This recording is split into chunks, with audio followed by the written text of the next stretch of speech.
Social media are awesome. They enable us to stay connected, to see what our friends or even famous people are doing. We have free access to unlimited content, from funny videos to educational ones. How many times have you been grateful for scrolling on your phone instead of doing nothing during the day? Or even when you are in an embarrassing situation, social media is there, ready to help you and make you stay busy. It spikes our dopamine levels by a lot. We can feel so good by laying on our bed after a long day of work, just scrolling a little. Social media is much more stimulating than a book can be, or a comic, or other old stuff. It is so entertaining that if we look at the graphs, the time we spend on it is surprisingly high, like 3 hours a day, and we can easily access them whenever and wherever we want for a quick and easy stimulation. Many think it's better to quit social media in order to create a real social life. Socializing with people, making new friendship, finding a girlfriend. Why? You can have all these things at your fingertips, just using your phone. You can talk and play with your friends. You can find a girl on Tinder. You can watch a beautiful landscape from your screen phone. And that's the same, right? Advertisements really show how it can be a great break from your daily stress, with sentences like "make your day" or "make every second count." They want you to stay on them, because if you don't, you will definitely be missing out on life, right? The answer is yes. Well, we can say that social media is awesome. But let's really get ourselves there first hand. Is the feeling you have once you finish scrolling on your phone really awesome? We passed 2-3 hours per day scrolling on Instagram, TikTok, and then suddenly we woke up and realized we were trapped in this sort of otherworldly dimension. You might relate to how we were in those moments, still we continue to waste a bunch of hours on social media. Why?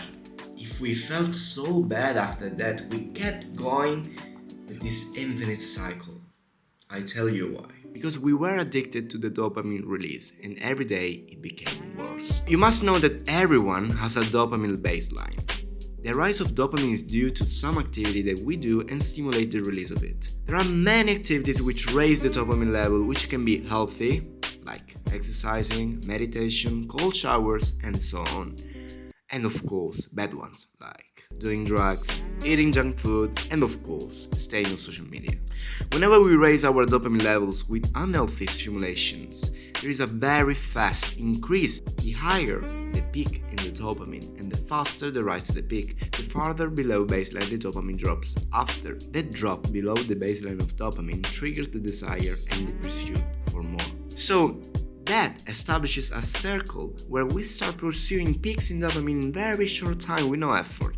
And also, when it quickly drops below baseline, it takes a much longer time to get back to the original baseline. So let's actually talk to someone that struggled with this. The dog. How was your routine in the morning when you were addicted? Yeah, so I used to wake up very tired and I spent some time scrolling on my phone before sleeping instead of just winding down. Then I would grab my phone and I couldn't start without some reels, like life was so boring that time. I felt like something was missing, so I ended up staying in bed 1 hour or even more, So, were you aware of the damage you were getting from it? Not really, I just had it in my routine and I knew that screens could damage your eyes, especially at night. How do you feel after beating that addiction? I remember I told Sam that actually I would start this challenge and I would not using social media for 1 month. And I remember his face too. And it started as a challenge. I saw on YouTube like these types of videos and I said, you know what, fuck that. I'm just gonna give it a try. The first week was like a nightmare because meanwhile I realized how many times I needed to stay on social medias. Then suddenly I started to feel less and less the need of that shit.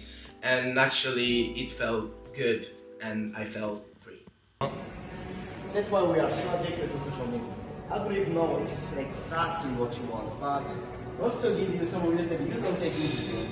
Come on. Making you scroll a lot before giving you what you really want. That's why we stay on social media. What we're looking for, in fact, is instant gratification that gets us high peak of dopamine with no effort, as we said before. We even stay on them sometimes, too lazy to even get up and drink or eat, eating cheap and easy food while we are glued to our screens. In this video, the rat gets stimulation every time he presses the lever. He will soon start pressing it compulsively, even sacrificing basic actions like eating and drinking, just to get the positive stimulus from the machine that he has implanted into his skull. Now, unlike rats, we have little more consciousness that mixed with power of will can free yourself from this hell that we are in. It is truly like an epidemic, and with awareness first, we could be able to stop it. Well, bro, now that we think about it, are social media really awesome?